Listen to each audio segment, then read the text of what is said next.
creating cosmos out of chaos. So to start off, I mean, we really would love to approach a lot of some big picture issues that you have been spending a lot of your energy in your life fighting for the light towards. Mm-hmm. But maybe if we can go to sort of a little bit of the root, without getting too all-encompassing, you know, there are people in the world that think everything is running just as it should. And I think we're very curious to what's wrong with the world right now in the most specific but broad sense at the same time. I think part of what's wrong with the world is some people think it's running fine because they're taking it in a direction which allows them more extraction, more profits, more control. Mm-hmm. And that's all they're looking for. And all their measures confirm that to them all the time. Yeah, whether it's growth measures or it's returns on investment measures or it's gambling on Wall Street with fictitious finance. It's all doing so well. Mm-hmm. And even when it collapses, then in society bails them out. 13 trillion, if I remember the 2008 right. Wall Street crash was. I think what's really wrong is that for 500 years, a tiny group of desperate people started to go around the world and gave themselves the right to conquer. Colonialism, the papal bull that basically said, after Columbus had set sail and lost his way, he was coming to India. He wasn't going to a new continent. That's why all the First Nations, with all their different tribal names, are called Indios, yeah? Mm-hmm. Because he thought he'd arrived in India. And if you read the Papal Bull, yeah, it's basically saying, go conquer whatever territories you can and civilize the barbarians and finish them off if they refuse to get civilized. And I think this idea of civilizing people, I think is at the root cause of so much, including what's happening today. Because there's some people who really think they're more civilized than the rest, rather than seeing us all as earth beings, as equal human beings, diverse but equal. In my worldview, equality and justice is not about uniformity. It's not about sameness. It's not about being exactly identical. It is about freedom to be who you are. And then, of course, I think 500 years of colonialism, and we could call it the Columbian complex, and then 200 years of fossil fuels, actually to accelerate and expand the empire. What was the coal doing? The coal was doing two things: running the ships further to get more slaves, and shifting production to England through an industrial mode. Right. Destroying everything. It's not that we weren't wearing clothes. India was the capital of textiles, all destroyed for colonialism and industrialism. And then you would add the recent deregulation, which is called globalization. But it's not globalization of humanity becoming much more deeply in deep solidarity. But it's really corporations saying, let's just trash every law, every policy, every value that comes in our way. So it's really globalization of greed and corporate power. And if you look at, 95 and onwards when WTO was created, just look at every graph. It's just shooting up like this. Wow. Emissions, pollution, inequality, unemployment, right. Anxiety. Negative identity politics, it all starts to explode. And till we resolve that, till we resolve economics as first and foremost the art of living, which its original meaning is oikonomia, oikos, the art of living on this beautiful planet. And secondly, restore the economics to democracy, We can't have economic dictatorship and pretend democracy. It will not work. Yes. I find that especially at this time, in the world right now with everything with the pandemic and just hearing a lot about, the global reset and a lot of these terms that are coming to light. And we're seeing it, right? They're trying to shift a lot in the world right now. So, and when you say, you mentioned the beginning of the WTO, do you think that was a shift in the paradigm towards this globalization that I remember when people started using the term globalization, and I think a lot of people still feel this way, like we were told and sold an idea that this is good for the world, that it brings us closer together, that there's a unification in that. But the truth of that seems starkly different. And the result of this with the agenda that it's been driven through, what happened at that time, and how do you think that the intention of globalization, the truth of it actually has been told? So, my new movement biography is out called Terra Viva, published by Chelsea Green. And I've kind of gone back to the movements of that time. How did I get involved in looking at globalization, which first was the GATT, the General Agreement on Trade and Tariffs, and then was signed and it became the Institutionalized World Trade Organization. I came across GATT through the corporations wanting to patent seed and push GMOs, because they said it so clearly at a meeting I attended in 1987, which put me on the path of seed saving. They said, we have to own the seed to make new profits. And the only way we can take patents is by claiming that we've done something new. And they used to call them novel organisms, as if, they were the makers. And we used to joke in the movement, GMO for Monsanto means God move over. We are going to play the role of God. We are going to be now onwards creators. But in a way, it wasn't. For the first time, people think free trade grew with the WTO. India was colonized through a free trade agreement, I've seen the text. Right Honorable East India Company and Farrukh Farman. Farrukh was kind of a collapsing Mughal empire, and they bribed some clerks in his court to get this treaty, which basically is exactly what the corporate globalization is, that local and the national will be punished and the global players will be rewarded with monopolies like intellectual property and patents and seed, with tax-free status. I don't think most people have looked at how did the tech industry become so powerful. After all, delivering tools is not been usually the way of becoming the richest people of the world. Yes. Two things. First, they managed to push their tools into things where we didn't need it. And secondly, more importantly, they managed to get a tax-free status. Yeah. The first WTO meeting was information movement will not be taxed. But information is what this period was all about. And just look at how the tech giants exploded, and now they're trying to get into our food. And, I think I have sitting on my, I have it right here. This is the book I'm reading right now. Inside Silicon Valley's mission to change the way we eat. Wow.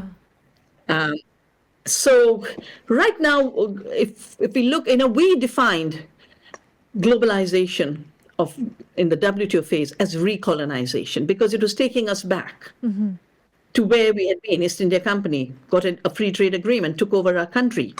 Trade has become the means of indirectly ruling. Yeah. And who trades? Yeah, people produce. Who trades? Corporations trade. And if you look at it, just think of the fact that the biggest corporation, Amazon, doesn't produce anything.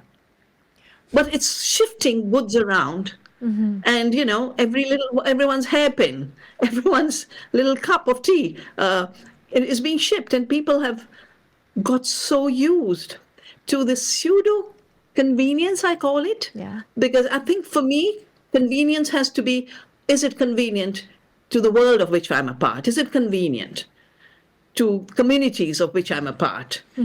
Or is my carelessness the root of huge unemployment and huge pollution? I mean, People haven't done the homework.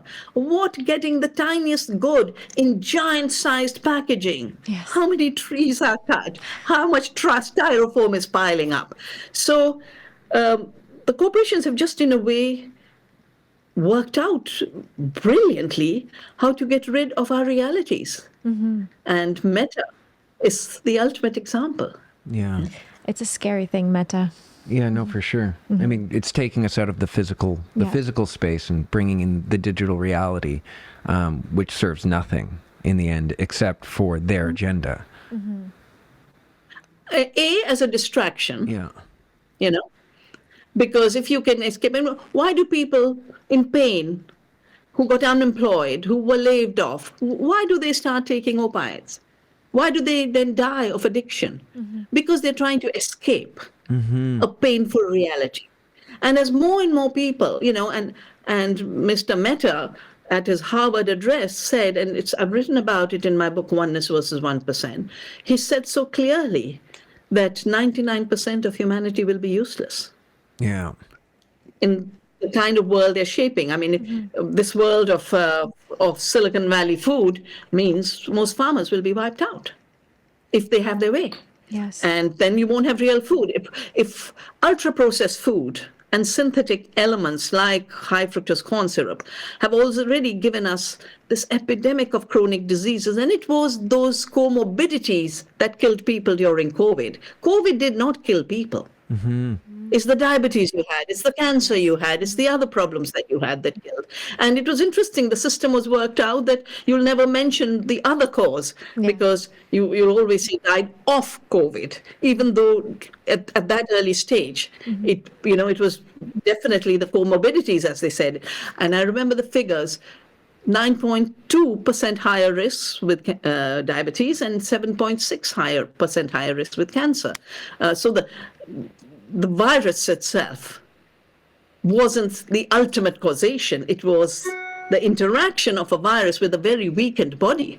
And I think what we are living through is, wrote Oneness versus 1%, is the illusion-making power of corporations.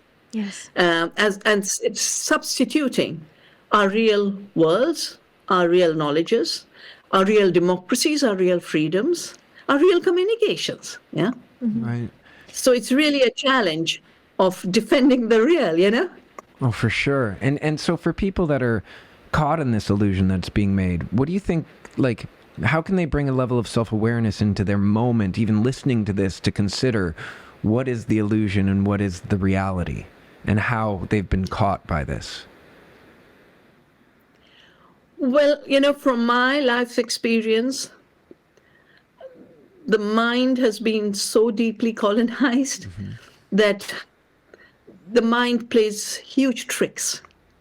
Yeah? Of course. And by and large, when people change or wake up, it's through an experience. Yeah? Through an experience of seeing a forest go, which is what made me an activist and made me join the Chipko movement, or seeing a forest grow. Both are amazing experiences that let you wake up. And I think what we need is huge initiatives to let people have the experience of being in nature, remembering they're part of nature, grow a garden, just be part of the soil. I don't think there's anything more revolutionary than growing a garden. Right. That's so beautiful. When COVID hit, the first thing we did was grew a garden. Yeah, we made our own little garden in our backyard. Yeah. Just for that idea of not understanding where the world was going. I think especially during that time of COVID, in the very beginning, there was so much confusion and a lot of fear that, of course, everywhere is being pushed upon people. And to us, it was losing control of being able to, sustain our family with good, nutritious food, and that was kind of where it started from. And we're like, okay, let's go. We went and bought seeds and we planted them and we grew a garden and it was amazing. And it's very delicious food as well, which also made us realize the difference, even the taste of fruit and vegetables when it comes from your own garden versus what you buy even in supermarkets and where they ship it from and where they grow it. Like, that was a huge realization even for us, just from the physical experience of tasting your own tomato. So what happened there? Like, why is there such a difference? And what is that difference? Well, you know, the true nutrition in food comes from the soil. And industrial agriculture is killing the soil. The soil is a living system with trillions of microbes, fungi, like the mycorrhizal fungi, bacteria that take biomass and turn it into fertility and nutrients. And this amazing soil web is the basis of the food web. And the food web is the basis of the web of life. Mm-hmm. For people who think they can escape from the food web and have a future on lab food, and like I said, Silicon Valley is pouring billions of dollars to make that a reality. But we are food. Mm-hmm. Yeah, mm-hmm. We are made of food, and we are food of other beings. You know, when you go back to the soil, the microbes have a feast, and I mean, not the top of the pyramid. That silly idea that, you know, man stands on the top of the pyramid. So the soil organisms create all the amazing fertility, not just the micronutrients. You know, we do a lot of research on our farm, and for your listeners, I'd like to invite them to the Earth University and the courses of Navdanya. If you go to Navdanya, Navdanya, Earth University, you'll be able to find the courses for the next year. But our research has shown that in the 20 years in our valley, in the chemical farms, the nitrogen, which was being poured through urea, went down 22%. And on the organic farms, without applying external nitrogen, the nitrogen went up 100%. So where does the nitrogen come from? Fertilizers or soil organisms? Mm-hmm. Zinc, down 34% in the chemical farms. That's why everyone has a zinc deficiency. Wow. And up 14% in our farms. And you can just look at all the micronutrients, but even more importantly are the phytochemicals. Now, these phytochemicals are what bring you the taste. Yeah, and these only the soil organisms can prepare. Right. And therefore only organic food that sustain soil organisms. And a brilliant researcher in France, Eric Seralini, has done experiments with an amazing chef who grows his own food organically and then cooks it fresh. And then Seralini did the research in the lab. And basically they found that actually eating is a communication. Yeah? Eating is a communication. When food is growing, it's a communication between the plant and the soil. But when we are eating food, the communication is between the food and its diverse personalities and the 100 trillion microbes in our gut. And the richer the diversity in the gut and in the soil, the richer is that conversation. That's health. Sorry for the interruption. I just wanted to quickly say that if you are enjoying this podcast right now, we have put so much love and energy into this creation, and it would mean the world to us if you click that subscribe and follow button, because we've got so many more guests coming up your way, and we cannot wait to share it with you. Thank you so much. Now, back to the episode. But you mentioned in the beginning where you were saying that they're destroying the soil. How are they destroying it? What are they doing to it? Okay, when I started 40 years ago to why do I do agriculture? I'm trained in quantum theory. That's what I should have been doing. Yeah. 1984, in my country, two massive disasters took place. 84, interestingly, is the title of Orwell's book, 1984. Yeah. Mm-hmm. And the part of India where I'd done my master's in particle physics, I'd done an honors degree in particle physics in Punjab, and it was very prosperous and very peaceful. But in a few years, there was violence. 15,000 people had been killed, and most of it was around anger of farmers, just as much as the Oklahoma bombing. Was anger of dispossessed rural communities who were creating militias. And that same year, in the city of Bhopal, a pesticide plant owned by Union Carbide leaked and killed thousands, and people are still being born maimed. Wow. So that year I said, why are we doing an agriculture that kills so many people? Why do we use pesticides? Where did they come from? And then I found that they were chemicals. The fertilizers are made by the same process, Haber-Bosch process it's called, that used to be used in Hitler's Germany to make explosives and ammunition. Mm-hmm. You fix atmospheric nitrogen at very high temperature, create ammonium nitrate, and that's bombing. Yeah, all the bombs in the world are nitrogen bombs. And then after the wars, they said, why not use this for chemicals? And an entire spin was made of the Green Revolution. And chemicals were pushed on countries like mine. And Punjab was the first place where the so-called Green Revolution was first implemented. Why was it called green? Was there a green movement at the time? No, it was just a color different from red. Red was the revolution taking place in China, and they didn't want India to be infected.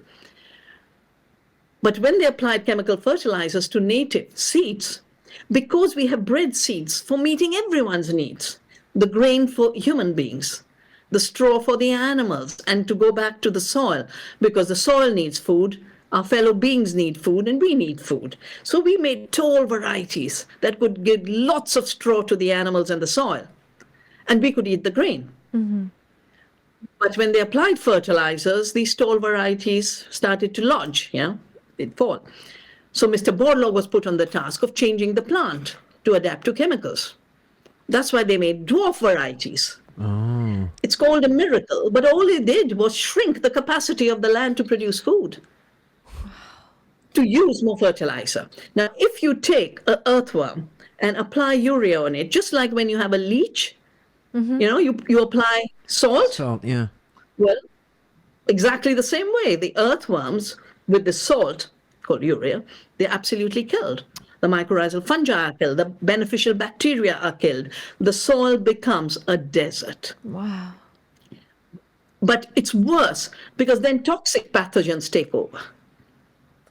And then you have more and more lethal chemicals used, fungicides and herbicides, and look at the damage that Roundup has done mm-hmm. to agriculture around the world. I'm so glad after years of effort, illegally Roundup was being spread in India, but just today's news is the government's hauling, those who are spraying Roundup illegally back. So the soil gets killed because soil is living. You put a war chemical on soil, the organisms die, but because the organisms are what make soil alive, they also create the aeration in the soil and the water holding capacity in the soil. 1% organic matter in soil can hold 160,000 liters of water. So when there's no living organisms in the soil, you have no water capacity, so you need external irrigation. That's why industrial agriculture is so water intensive, 10 times more water to produce the same amount of food. So the groundwater starts to run dry. Your dams are bigger and bigger, but look at Lake Mead, it's drying up. All of the big reservoirs created to irrigate are emptying out. And what most people don't realize is actually the single most lethal greenhouse gas is nitrous oxide that is emitted from nitrogen fertilizers. It is 300 times more damaging to the climate than carbon dioxide.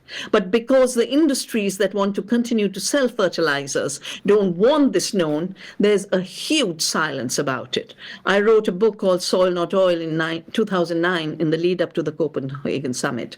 And since that time, people have started to wake up to the role of soil, carbon recycling, sequestration, but silence on nitrogen. And, a recent study has just been done that shows that the life cycle of synthetic nitrogen fertilizers emits 1.1 billion tons of carbon dioxide. And this is more than all the flying, people, all the commercial flights.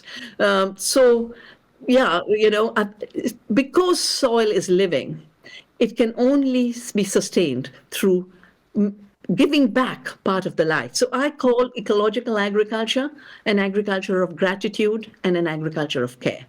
Agriculture means care for the land.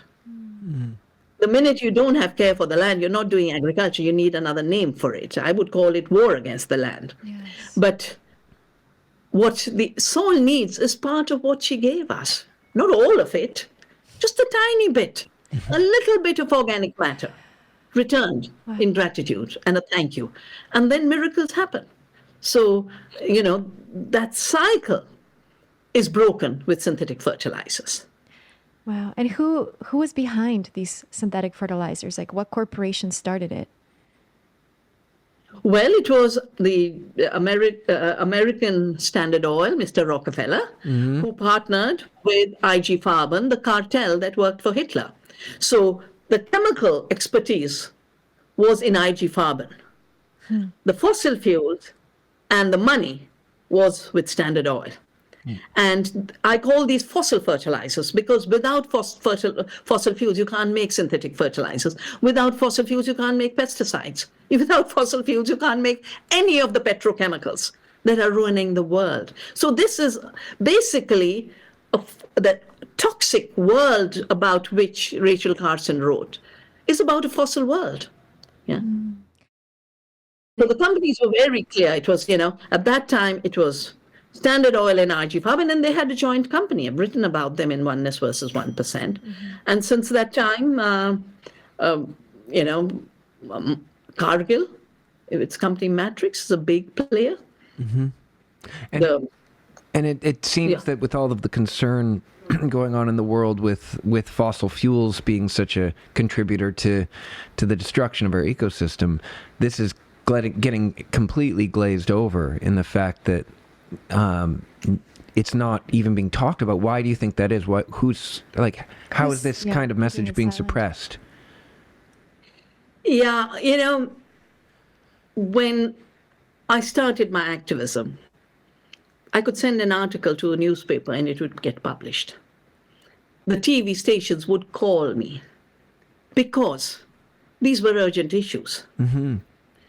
And what we have seen with the rise of absolutely abnormal wealth and the rise of the billionaires, whom I call the 1%, they have not just taken over sectors of the economy, they've taken over communication.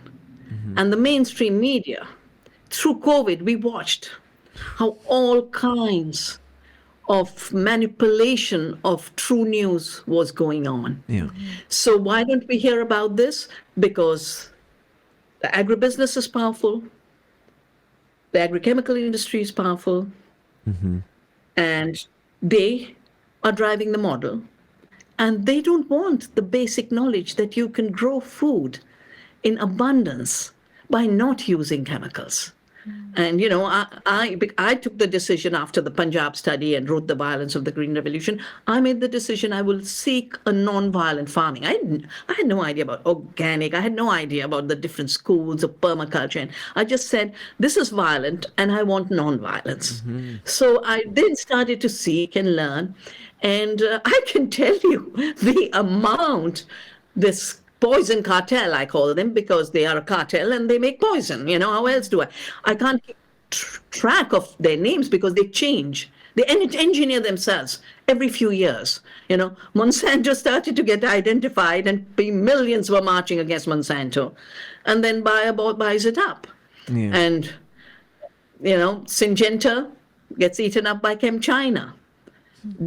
Dow bought up Union Carbide, which caused the Bhopal disaster, and Dow merged with DuPont, and then they turned themselves into Corteva. So I said, if I use their names, one, they keep changing, and second, people get confused. So at a talk, I just said, oh, they're the poison cartel. And I lost a column in a newspaper for using that term because Monsanto threatened the newspaper. We'll shut you down. Wow. And so who's behind it? The poison cartel. Hitler's Germany onwards. None of this existed before that horrible experiment of Nazi Germany. Wow. Well, one of the big people that you mentioned, but that comes to my mind is Bill Gates. And I've even heard that Bill Gates recently has become the largest landowner in America. Maybe you could speak a little bit about that, because that's very confusing. Why is he all of a sudden a landowner and a farmer and a medical expert, apparently? Yeah, I think all of this is actually connected because Mr.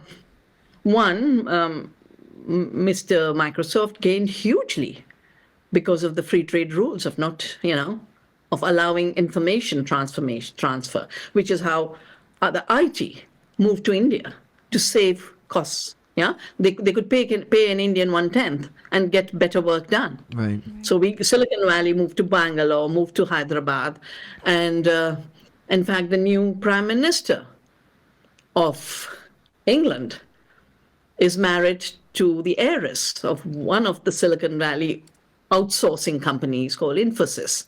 And so why is Gates buying up so much farmland? Because Gates has decided, just like he manipulated the issue of COVID and the selling of vaccines and making profits. He's on record again and again, the best investment I ever made, vaccines. Right now, he wants to control our food and our health.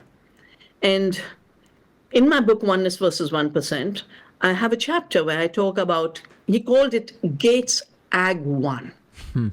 One agriculture for the whole world, with all its rich diversity. My own country, I work in agriculture. The mountain terraces and the Rajasthan desert and the rainforest farming and the paddies of Orissa and Bengal, there is no way you can have one agriculture for those different ecosystems. We have biodiversity because climates are different. Different plants adapt to different climates. And just like Mr. Borlaug, who got a Nobel Peace Prize for changing the plant to take up more chemicals, Mr. Gates wants to change everything in order to have just a few commodity crops to then feed artificial food. I'll come back to this book. So Mr. Gates is the one who's really pushing lab food. And it's not that lab food will be, come from the air when the synthetic fertilizers were made. The propaganda was we'll grow food from air. Yeah. Now that we have fertilizers, we won't need land, but you still need the soil. And they allowed people to imagine that this was a land-saving technology by ruining the fertility of the land. In exactly the same way, there are such good environmentalists who've been led astray by the idea that lab food will suddenly save the planet and everything will go wild again. No, lab food will need feedstock. Bayer, which is now Monsanto, has said so clearly. Basically, the metaphor, the language for lab food is plant-based. Because we can eat a carrot. We don't call it a plant-based food. I eat a carrot, I eat a carrot. I eat spinach, I eat spinach. When the minute I call it an anonymous plant-based, it's really this ultra processing in labs. So Bayer has said, our opportunity is bigger than ever because we are the only ones who can grow commodity crops on very large scale. And we will be able to grow raw materials of carbohydrates and protein. So food disappears. And since food is the cycle of life, and we now know most chronic diseases are caused because we didn't take care of the quality of the food, and we allowed our gut microbiome to be attacked. Every sensible doctor is talking about the gut microbiome. You can't cheat 100 trillion of our fellow beings. And what we should have learned with the industrial food system is what not to do. Mr. Gates is learning from the industrial food system to say, I'll put it on fast forward. I will use more fertilizer. If you read his book, How to Address the Climate Challenge, he's got a whole chapter on synthetic fertilizers. He's got a photo. He says, I love fertilizers. I'm happier than I look. Someone who in a time of desertification, in a time of a water crisis, time of climate change, can say, I love the cause of all of this. Wow. And new data is coming out to show that chemically grown food has lost 70 to 80% of its nutrition. It's nutritionally empty mass. It's not food anymore. and to push that at this time. So basically, the fact that he's taken all that farmland is because he wants to do more and more control mechanisms around food. And one of the big one is fake food from labs. And if we know how bad high fructose corn syrup was, can you imagine what all this will mean? But I think the second is they're working on a whole new trick on the world. Everyone's worried about climate change. But again, in his book, he writes, net zero, he's the first one who wrote net zero, and in my point of view. He wrote it first, and then the financial system picked it up. And he says net zero doesn't mean don't use fossil fuels.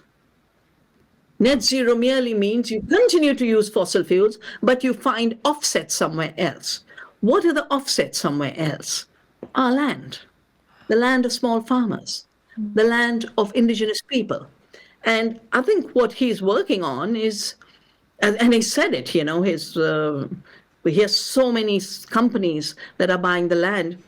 He has said so clearly that, there'll be new conditionalities, new carbon conditionalities on farmers. What does he mean by that? I mean, I think farmers should definitely do ecological farming. I don't think it needs a police state run by corporations to do the right thing. We need freedom from the chemicals and freedom from the brainwashing that came from the chemicals. So we're going to get a lot of carbon terrorism and carbon colonialism for a while, till the dust will settle. But Gates owning farmland and becoming the biggest farmland owner is because he wants to become the biggest controller of land and food all over the world.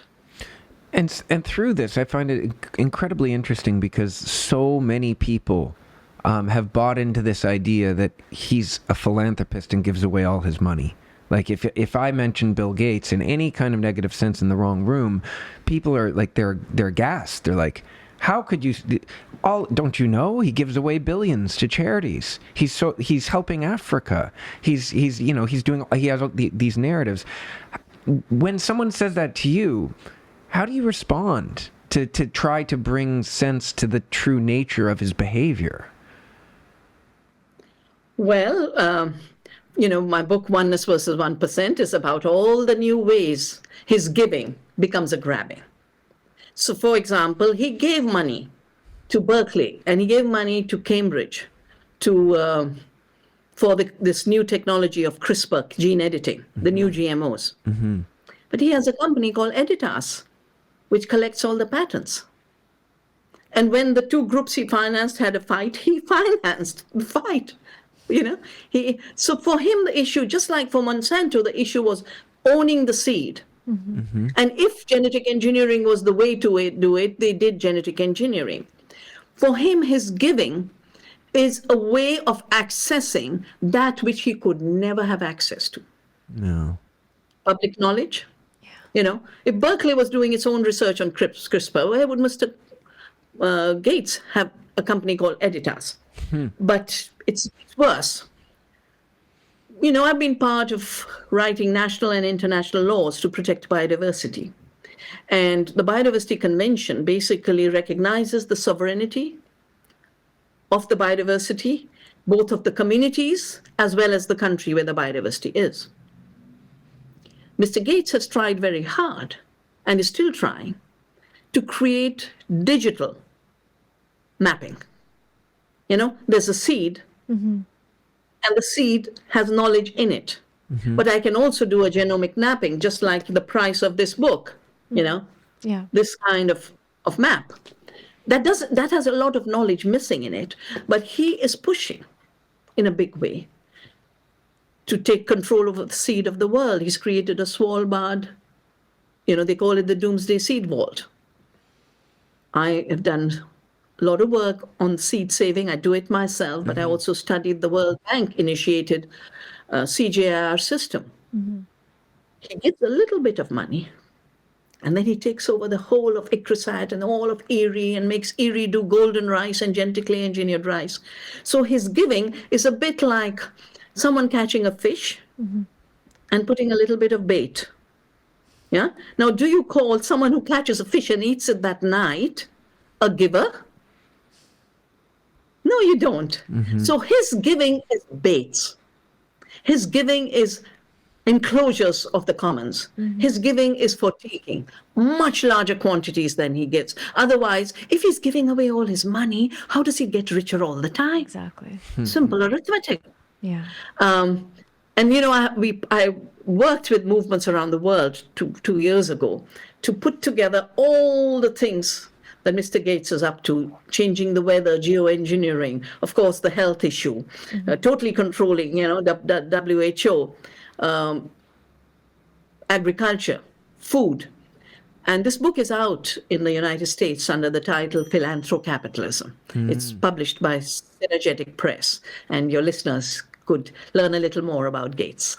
That's really interesting. I mean, you mentioned the WHO and the controlling of that, especially because I think it's relevant based on what we've all been through over the last 2 years and the narrative that has been fed from organizations like that. It sounds, I think there's a lot of people that are understanding there might be an element of being captured, those kinds of organizations by people like Bill Gates. Can you speak to that a little bit? Just because I think it's in some people's eyes, it's an esteemed world organization. But and with all things that start with good intentions, sometimes they don't end that way. And I'd love to hear your perspective on the WHO. Well, the United Nations system was created after the wars to create an intergovernmental platform. Not one government, but all governments having an equal voice. And the difference between the WTO and the World Bank and the UN is in the UN, every country has the same vote. Yeah. So that's why it was so important. And these UN systems, which were the counter to the corporate world, are now being hijacked and corporatized. So, for example, in the WHO, Mr. Gates finances something he calls Gavi, the Global Alliance for Vaccines and Immunization. So he was pushing the vaccine agenda in WHO even before COVID. He's created a whole new platform with the junk food industry and agribusiness called GAIN, the Global Alliance for Improved Nutrition. Among his improved nutrition is genetically engineered golden rice. We finished it off in the year 2000 in India because we showed that this is so inferior to the sources of vitamin A that we have in our rich biodiversity. And it was rejected as an option. Mr. Gates finances it in Erie, pushes it on Philippines, dismantles all the regulatory laws. There's a UN food system. And the Food and Agriculture Organization is to food what WHO is to health. Mr. Gates hijacked the Food and Agriculture Food Summit. It's always been held in Rome, where the FAO is. I remember 1995. I mean, I've been there at so many food summits, always in Rome. Last year, it was hijacked to New York, and the head of the summit was not a UN representative. It was the head of the Alliance for the Green Revolution in Africa, which Gates and Rockefeller started. So his representative became the person running. And how did this happen? Because the UN Secretary General and World Economic Forum wrote a contract. They just wrote an agreement. Yeah, that now onwards the UN system will serve big money. And it is true now that the UN system, instead of being a balancing force of power between the rich and the poor countries, a balancing force of not allowing the excesses. If we didn't have the UN, we wouldn't have had a climate treaty. If we didn't have UN, we wouldn't have had a biodiversity treaty. That was what was needed. Right now, what's happening is the billionaires and the corporations are taking every element of the UN system and making it do the opposite of what it was meant to do. Instead of one country, one vote, it's the billionaires' votes that will matter. And they're rushing through. I mean, Mr. Gates has been caught bribing representatives to pass the geoengineering and gene drives in the UN system. So literally, they're just waiting to ensure that there is nothing like a democratic, representative presence of people at the international level. They only want billionaire presence at the international level. And that's why it's not enough for us to be very, very critical of this new global order, but to create from local to global new solidarities. I mean, that, after all, it was a small group of us who were looking at globalization and created the International Forum on Globalization. We managed to stop WTO in Seattle. And just because we said we are going to not allow the corporations to rule the world, our world is not for sale. Mother Earth is not for sale. And yes, governments are being hijacked, UN systems are being hijacked, and people's freedoms are being controlled, but a lot of it with a lot of doublespeak. So if people are not discriminating, not relating to reality, people can slip into the next level of their own enslavement. And what is that next level? What does that look like? Well, they've written about it. So, Mr. Klaus Schwab and his COVID-19 and the Great Reset. And then they said it was a conspiracy. No, it's a book. It's a solid printed book. And you can just read it. Fourth Industrial Revolution. If you look at the first Industrial Revolution, what was it? It was using coal. It was using coal to basically destroy the world's economies and then leave us with climate change. The second Industrial Revolution, in my view, was the chemicals, the fertilizers made, again, from fossil fuels. The third Industrial Revolution was genetic engineering, trying to engineer life itself. The fourth Industrial Revolution is the merger of genetic engineering tools of biotechnology, the financial tools of manipulating the wealth of the world through fictitious finance, and information technology and all its tools of data management. It's not an accident they call data the new oil. Right. If the first oil created havoc, you can imagine what industrializing of data itself will do to our world. Mr. Gates has a patent.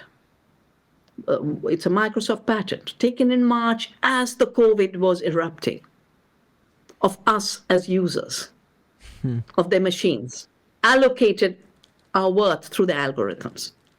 So it's not the case that every human being is equal. Yeah.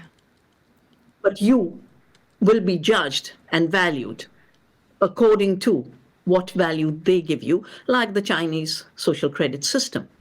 So what is the future? If the billionaires have their way, if the controllers of the world have their way, no humanity. Because for me, humanity means being a human, knowing we are part of the Earth's web of life, having responsibility and rights, being able to make choices according to those responsibilities and rights. And when the algorithms make your choices for you through behavior modification, you've lost your humanity, you've lost your freedom. Right. Wow. So the new colonization, first colonization was land, then it was seed. Now new colonization is of our humanity, our bodies and our minds, both. That's why we have to defend our minds and our bodies. Wow. How do we defend our minds and our bodies? What can we do? Like, hearing all of these things, it's so scary. I feel, wow, like this is really crazy what's happening. And I'm sure a lot of people listening and watching to this as well may feel the same way. How do we stop this? How do we fight against this? Well, through COVID, all the women I work with grew fresh food, grew all the herbs that give you immunity. And they said, we built our immunity. We did not get COVID. So we need an immunity of multiple kinds. You've done yoga, meditation. These are ways in which you keep your mind free of pollution and manipulation. That's what the power of meditation really is, to live your being in its full integrity. And the second, of course, for the body is having deeper knowledge of what makes your health, growing your food as you have started in your garden, as I do with Navdanya, and not allowing that fossil fuel industry that created the agrochemicals that are killing life on this earth, and also created Big Pharma. Mr. Rockefeller created Big Pharma. And he made all living knowledges of healing illegal. I'm so glad I'm in India, where Ayurveda is the known and respected heritage. And I know, I mean, they tried very, very hard, even during COVID, to not allow Ayurvedic treatments. But I have a friend she was an engineer, she became an Ayurvedic doctor. And they had a very systematic analysis, 0 deaths, and no serious issues, just through Ayurvedic treatment. So we need to move from what I call epistemic dictatorship, the dictatorship over the mind and how you know, to epistemic sovereignty and democracy. Sovereignty means you must know your knowledge. You must know your knowledge through your relationships with the earth, your relationships with community, your relationship with your body. And democracy means respect for the different ways of knowing, because there are so many ways of knowing.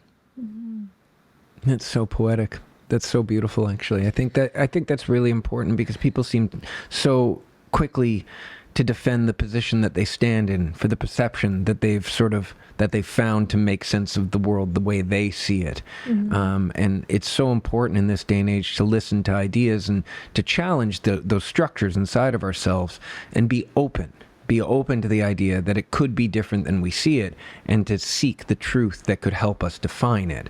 And from what it sounds like, and I love what you're saying about taking care of yourself and your mind and your body, and meditating first to take care of you and to work on your immunity. That sovereignty, I think it's so important, and it's so overlooked. I mean, we literally spent 2 years in a health crisis, and no one talked about health. Yes. Which is astounding to me, that they spent so much money telling us how to fix the symptom. They never went to the root, and just put they could have bought commercials on TV and talked to people about immunity, about mindfulness, about vitamin D, about so much. And it's funny, because it seems so obvious once you're open to the idea that maybe it wasn't just mishandled out of an accident, but maybe there is some undercurrent to this. People call it a great reset. They call it, a new world order. There's a lot of different ways that people have approached it. Most of it gets thrown away as a conspiracy theory in a mainstream arena, if they wanted to discuss it there. How do you approach if someone wants to know, what is the truth of this that's going on? Is it the Great Reset? Is that what this is? Is this the agenda of the powerful and elite? And how do we process through it if we're living in a place where it seems like too big a mountain to climb? It's a big mountain to climb if you think of the forces at work. But if you think of the life you must lead, it's your life. It's not a mountain. You're not climbing the mountain of your life. Mr. Schwab has said very clearly that COVID is a brilliant opportunity to put the Great Reset in place. Yeah. And then if you look, what I talked to you about, this convergence of the genetically engineered world of living systems, the behavioral modification of the surveillance technologies and the surveillance economy, and then the money making through creating fictions. Mr. Rockefeller, again, comes out of his grave all the time. He has cooked up, the Rockefeller Foundation has cooked up new natural asset companies that will use the crisis, just like Mr. Gates is using the climate crisis to totally take over. Rockefeller Foundation has created new natural asset companies that will bet on nature on Wall Street. And they're imagining they'll make $4,000 trillion while the planet is collapsing. So they call it fintech. They call it genetic engineering, fintech, and then information technologies. So when we look at this is where they want to take it, then you look at what progressed during the lockdown. That's exactly what progressed during the lockdown. So, as a scientist, I connect dots and draw lines. So all you have to say is, we were here, they wanted us to be there, and during the COVID, this is the path they made us go. And now book after book and research after research and legal cases after legal cases are coming out to reveal, just how manipulated it was, and how countries like Sweden that never had a lockdown had no problem at all. Yes. We were made to become afraid of ourselves and each other. Yes, we were.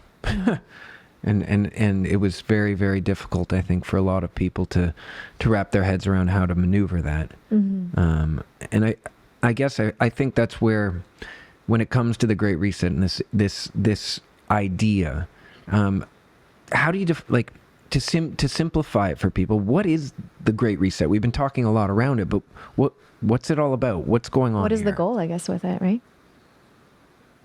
The goal is, of course, control and profiteering from every element of life that has been a sovereign part of our living. Food, step by step with chemical fertilizers, genetic engineering, but food is a very big part of the Great Reset. Freedom is the other big part, that people should not be able to make their choices. So I don't know if you've read a brilliant book by this Harvard economist called Surveillance Capitalism. I've heard. And she did it as an economic research. And she's basically how behavioral modification is coming up. Now, if we look at the election, not the recent election, the election before, Facebook sold data to Cambridge Analytica. And Cambridge Analytica put 4 categories of hate. Hate for blacks, hate for women, hate for Muslims, and hate for migrants. And then they targeted the election machinery for hate, not for freedom, but for hate. We will see, and I don't shop. I mean, I'm not a consumer, but if I write something and then suddenly, an image will pop up. I don't even wear Western dresses. I wear my sari. But, if I use a certain color, a Western dress will pop up, available on so-and-so. So it's already either pushing you to be a behavior modification for you to buy something you don't need, or to give up your freedom and be manipulated through hate and fear to think you are creating democracy. So the reclaiming of this is, for me, a simple life. Consumption was the word for TB in the Middle Ages. And we're using consumption as a positive word in this age of never having enough. Yes. So we need definitely a sense of enoughness. And we will not be able to solve the ecological crisis and the unemployment crisis if we do not get out of the consumerist world. Because the consumerist world is where the non-thinking actions take place. The second, of course, is freedom. And I don't think freedom is purely a vote once in 4 years. Freedom is lived. And that's why I talk of earth democracy, as a democracy of all life. Because our freedom cannot be detached from the freedom of those who support our life. If I cut every tree and I can't breathe, if I kill every river with poison and I can't drink water, and if I destroy the food that gives me health, then food will not be health, food will be disease.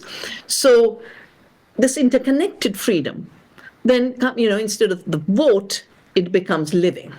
And through your everyday living in consciousness, with the lowest possible footprint and the largest heart print and head print. We've got to enlarge our head print to have discrimination in choices, discernment, the right and the wrong. that's, I mean, it seems very clear when you're open to the idea that that could be the agenda and what is reaped as a benefit from it. You think that's also going, all of these things are taking us to a point, and you talk about this, in your teachings, in your book, and in your movie as well, the sixth mass extinction, right? Like, this is, if we don't start to address all of these issues that are happening and all of our freedoms that are being taken, like, are we being led towards the sixth mass extinction? Well, yeah, people think of extinction as other species.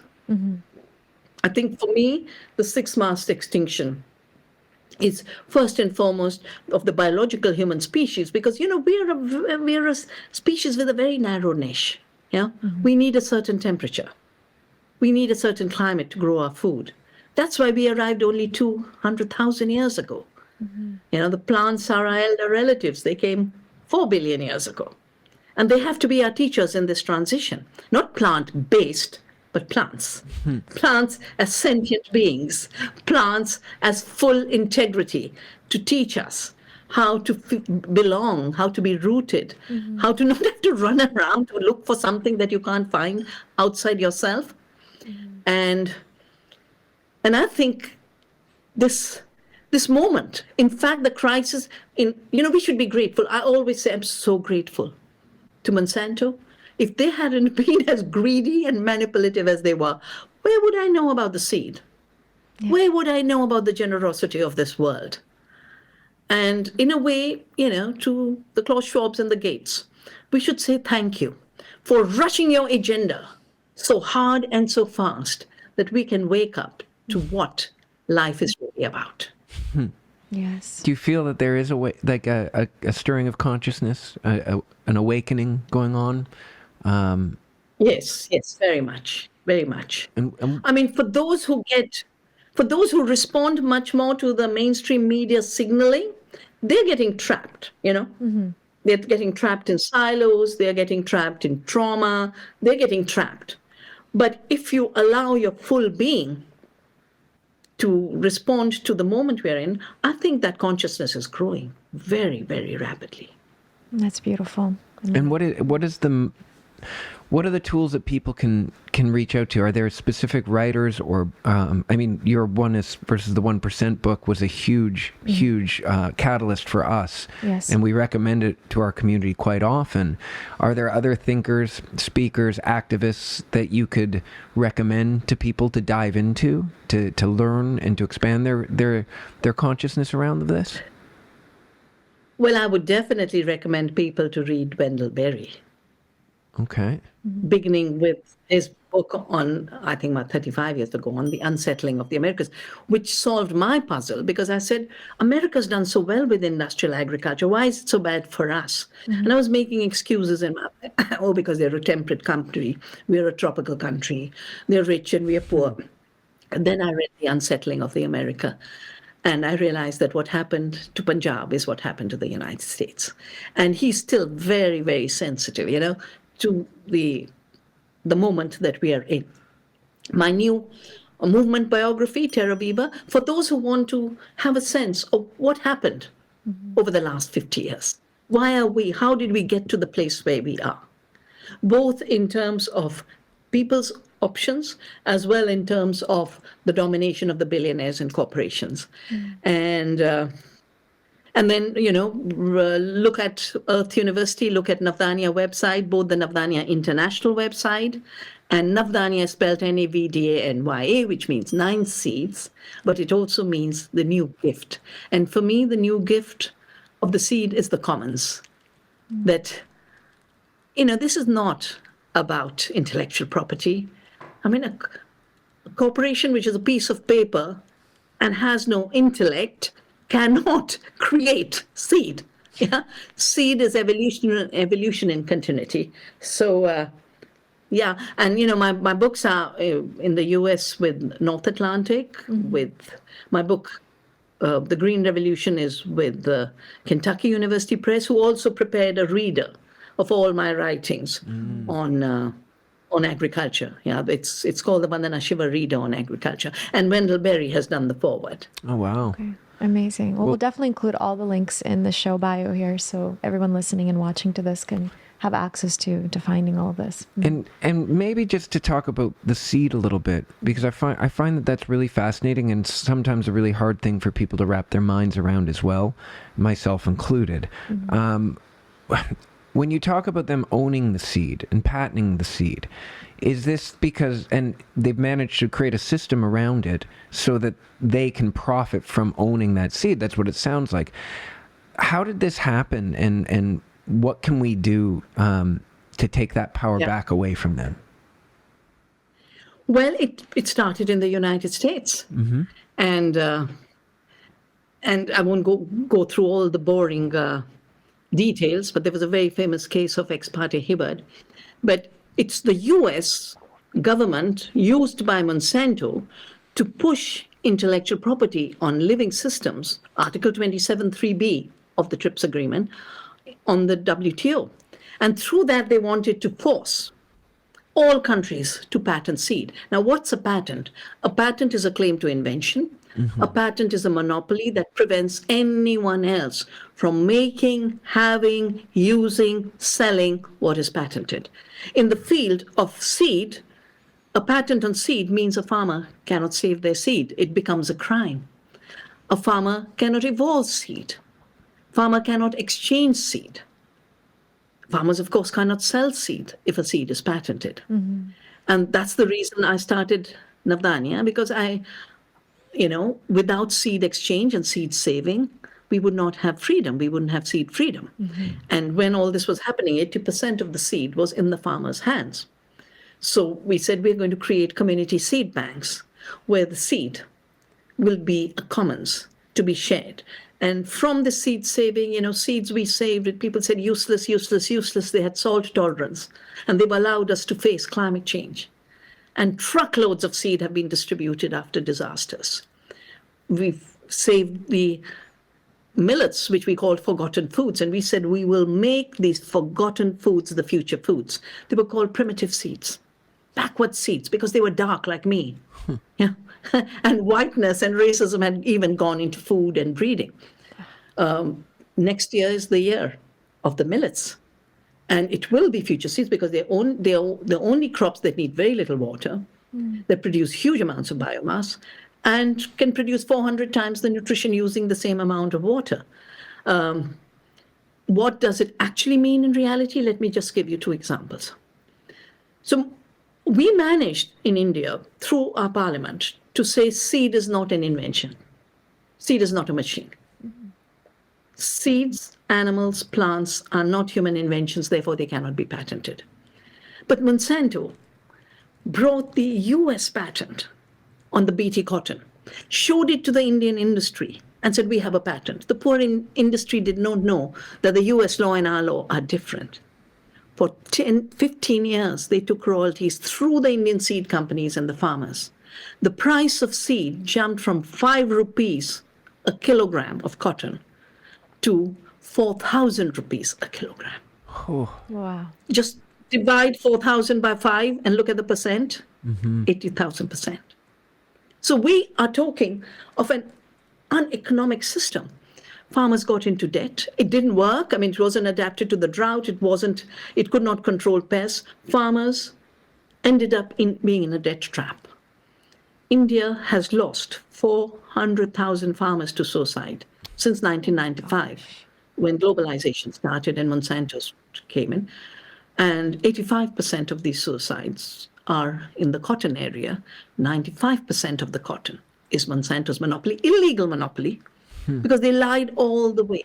And we've had cases, we've had a competition commission, all of this. But they manage to go below the law and above the law. I did a rough calculation for the United States, because you're growing mainly Roundup Ready crops and BT crops, and it's corn and soya, GMO corn, GMO soya, 80% of which goes for animal feed and biofuel. Looking at the royalty, $10 billion a year. So what a patent means is a forbidding of farmers exercising their freedom to have seed, to save seed, to exchange seed. And it also means denying the freedom of the seed itself, because the nature of seed is to multiply. A patent is a legal prohibition. You cannot multiply. Diversity is nature. We bought 200,000 varieties of rice. Navdanya has saved 4,000. Right now, we are harvesting the 750 varieties growing on the Navdanya farm right now. Well, watch what's happened since patenting spread, because for every acre of a patented seed, there's royalty flow. Right. So why is all of Argentina GMO soya? Why is all of Brazil GMO soya? While all the Midwest soya, GM soya and corn, because the patent drives monocultures, because that's where the royalties come back. So it's rent collection, If landlordism was about collecting rents from the peasants who had been dispossessed from the land, this is life lordism, collecting rents from life itself. So sorry for another interruption. I just wanted to remind you that if you are enjoying this podcast, it would mean the world to us if you click that follow and subscribe button. Thank you so much. Back to the conversation. And so you say the GMO soil is one of the monocrops that they're pushing. Is that directly connected to the food and labs? Like, does that come back to Silicon Valley in a way, or is that? Well, look at that Impossible Burger. It has 14 patents on it. Wow. It's made of Roundup sprayed GM soya. People have done research that it's got huge, they call it the cancer soya, because its level of residues of Roundup is so high that you will get cancer. And then they put in artificial blood to make it look like meat. I can't understand how people who don't want to eat meat want to eat food that looks like meat and tastes like meat. It makes no sense. This, to me, is the alienation from, you're knowing what food is and what you're eating. And you get deceived at every level. Yes, GMO soya is a big raw material for the fake meat industry. Wow. Don't eat meat, yeah? Go eat a carrot. What do you grow eat? some dal. What do you eat? What's your diet look like? Well, I'm a vegetarian, but I'm not, I love cheese. I love yogurt. Oh, I love yogurt. and my favorite dish is khichdi and yogurt. Khichdi is the mix of lentils and rice. I love khichdi. And that's amazing. Yeah, khichdi is brilliant. Wow. I mean, if you know how to cook khichdi, you will never, ever go hungry or have malnutrition. It's amazing, and it's delicious too. And for you to keep if that is the diet and the fuel for your fire, how do you keep your fire burning so strong? You're an amazing individual, and your impact is felt throughout the entire world through your activism. How do you keep that going? What's your secret? Well, it's not fuel, because fuel is an external. It is Shakti. It is energy. Yeah? Energy not as fuel that comes from outside or below the ground, fossilized over 600 million years by the earth.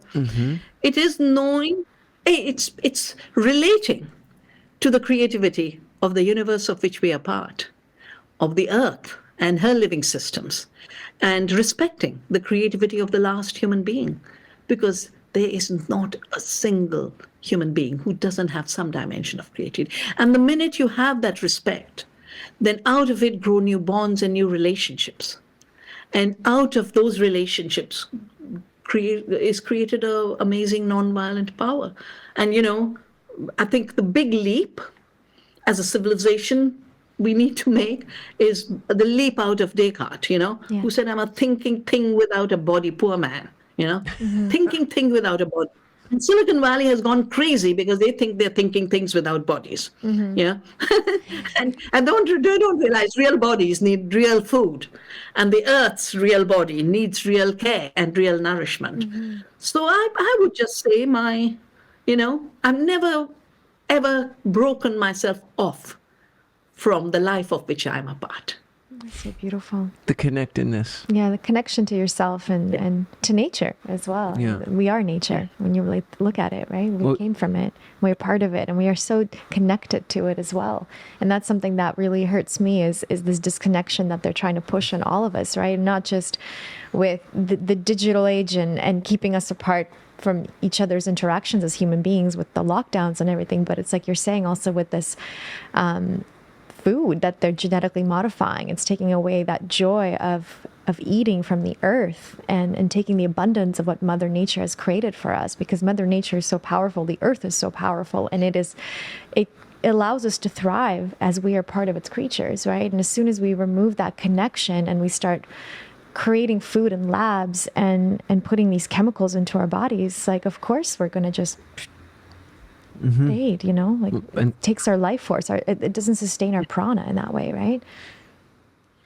I did a small booklet during COVID with a brilliant Ayurvedic doctor on the 3 patterns that were popping up at that time. The patterns on Impossible Burger, a patent on nanoparticles in the blood for dealing with anemia and deficiency of iron. And again, we have just so much diversity. And guess who has the patent on nanoparticles in the blood for dealing with anemia? Google. Google has started a new life sciences division 2015. And one of the statements being made by the head of their life sciences division is, we have to defeat Mother Nature. Now, that has been the project of the mechanistic worldview, which then fed colonialism and this defeating Mother Nature, rather than, being aware and conscious that she's living and non-violence is our relationship with her. So, Descartes is in digital form, and Descartes is in fake food form, and Descartes is in all kinds of thinking that we are thinking things without bodies, and uniting again, that not only are our minds and bodies one, but every part of our body is intelligent, and it's not an accident that they call the gut with 600 trillion microbes the second brain, So eating is an intelligent act. Yes. I know for sure. And also in Ayurveda, as they say, most of the diseases start in the gut, right? A lot of illnesses start here. So if what we're putting in there is actually contributing to our overall well-being, physical and mental, which is so fascinating. So to help people at home understand a next step, an actionable item, what is the shift of the mental paradigm we need to encourage in ourselves and each other in order to start walking in a path that supports helping the planet rather than contributing to its ultimate destruction? The first is to not think of ourselves as outside the planet's life. We've had, with colonialism, industrialism, the idea of the earth as dead matter, just for raw material. And we are always outside as conquerors, as manipulators. And I think that shift is vital, that the earth is living and we are part of her. And that brings you humility, but it also gives you power, because now you're not deriving your power alone in this isolated atomistic thing. You're deriving your power from all the interconnected beings of which you're a part. Definitely a shift from monocultures, including the monocultures being created by fabricated negative identities, which is very intense right now. And from monocultures to biodiversity, to diversity of every kind. That issue is not one person forcing others. I mean, this is the new culture in the United States. Right. I want to be this, but I want to force you to be that. No. Pluralistic societies let different people find their paths. And the main thing you shouldn't do is encroach on others' freedom. Yeah, you cannot define freedom as forcing everyone around you to think like you, be like you. This crazy cancel culture. Yeah, no, allow diversity to thrive. Diversity of knowledges, diversity of food, diversity of colors and races, and diversity of religions and beliefs. I think the third big shift is globalization, in my view. Of course, was very violent to Indian farmers. We lost 400,000. It was very violent to local businesses. But as an economy, we weren't wiped out. Because the United States was such a big economy, WTO allowed outsourcing, and I watched that period when China was not in WTO. And it was American corporations which were insisting that China be brought to WTO so they could outsource. So, China today is the creation of American corporations. For sure. 80% of what Walmart sells is made in China. So, overnight, all of the factories were outsourced. And I think that sudden loss has been very, very painful for very large parts of the American society. And I think a big shift we have to make is from the idea of a globalized economy, which has to be a corporate economy, to local economies that are living, that are thriving, that are taking care of the earth and taking care of the people. Because if we don't meet three needs at the same time, we'll never be able to solve the problems. The needs of the earth, of care and regeneration, the needs of people to have work, to produce, the needs of people to have the food and the clothing and the shelter. Look at the housing crisis that has been created through COVID, out of the blue. And the right to shelter, the right to food, the right to water, these are all universal rights. So I think building local economies, look at the amazing land you have, look at the amazing people you have. It just means a little bit of innovation in how we're going to reclaim the earth's gifts and our capacities. Amazing. That's so beautifully said. Thank you. Yeah. And how can people support you? I think, and support you on your mission. What is the best thing that someone can do that's watching this and feels inspired? What can people do? Well, become part of the movement. Come to Navdanya, come to our courses, but come to just learn from nature and learn the power of abundance and sharing and of community. And for those who want to donate, we have a partner organization that supports Navdanya. They are called Friends of Navdanya. They're based in Santa Barbara. And I will send the details and the links. Amazing. But there's an American found at 501c3 to which you can donate, and then they support our work. That's beautiful. And we're going to be, when WTO started and the GMO started, some of us in the women's movement, we got together and created a movement called Diverse Women for Diversity.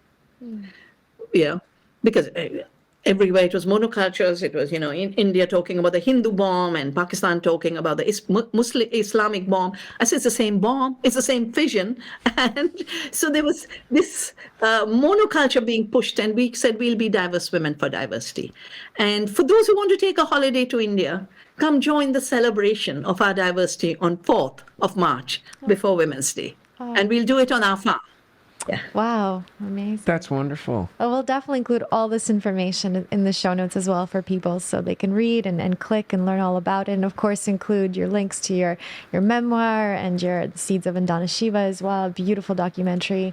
The Oneness versus 1%, another powerful book that impacted our life so greatly. So thank you for that. This has been amazing. And thank you. Thank you, Vandana. Yeah. Not just your time with us, but your energy and your vision and your ferocity to bring this with such passion to the front of the conversation. It's so necessary. And honestly, you have nothing but two massive supporters. Anything we can ever do to help you on your way. You're such an inspiration. Thank you. Yeah, thank you so much. Thank you. Bye-bye. Bye-bye.